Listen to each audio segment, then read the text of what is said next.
Good afternoon. Up to 2,800 jobs will be axed as Tata Steel confirm their plans to close blast furnaces at its plant in Port Talbot. Sky News understands the job losses in South Wales come as Tata transition towards cheaper and greener steel production.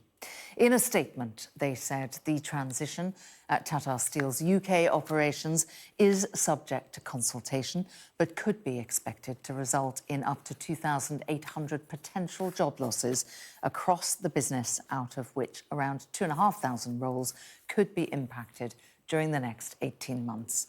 Tata Steel expects that a further 300 roles could be impacted in 3 years. Now, those could include the potential consolidation and rationalisation of cold rolling assets in Llanwern once the required investments are completed at Port Talbot.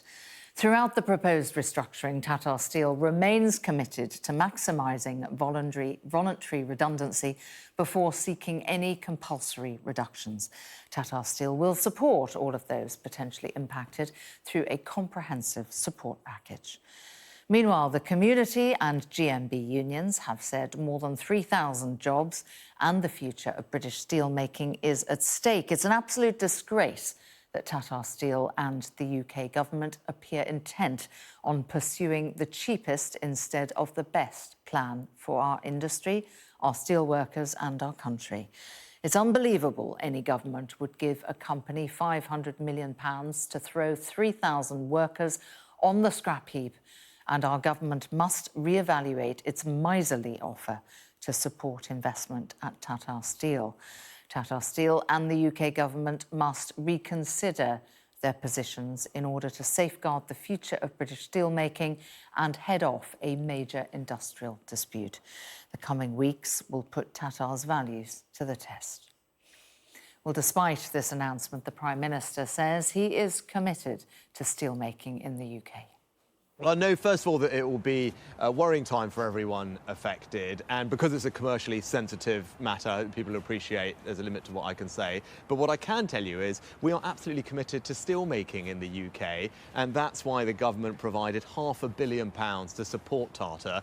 The alternative, by the way, was that the entire plant would be closed and all 8,000 jobs would be lost. But the government worked with the company, provided £500 million. The company is investing more money in order to safeguard thousands of jobs. And that's something that the UK government has done. The Welsh government did not participate in that. And that's because we cared about those jobs and the future of steelmaking in Wales and the UK. But as I said, there's an announcement coming later, and it's important that we wait for that. Well, that was the Prime Minister. Our business correspondent Adele Robinson has spent most of the day in Port Talbot and is bringing us the latest from there.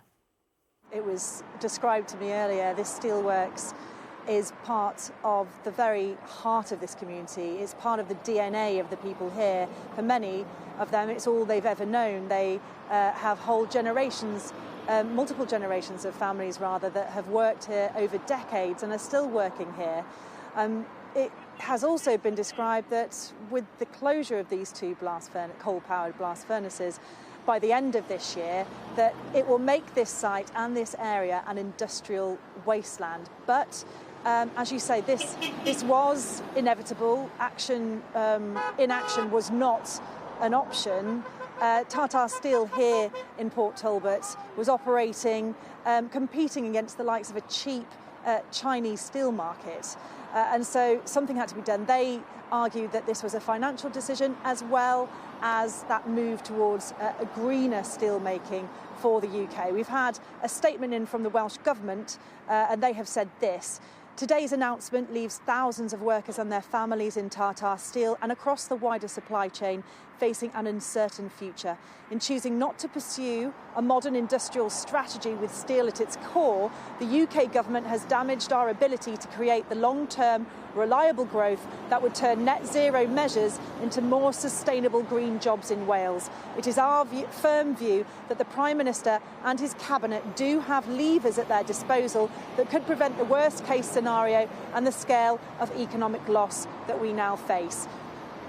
Now, we've also been told, Sky News understands from the UK government, they're actually saying that the Welsh Labour government hasn't put any cash in whatsoever to stop this.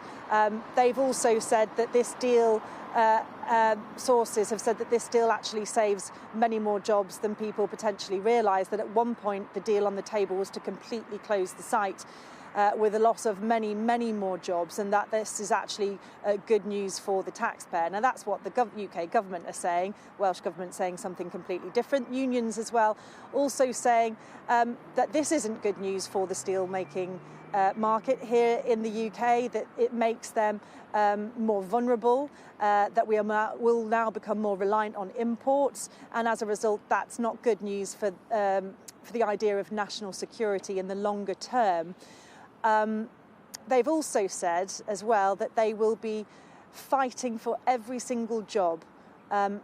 It does have an air of finality about it here, that this is a piece of history, the iconic Port Talbot skyline about to disappear in the next 12 months.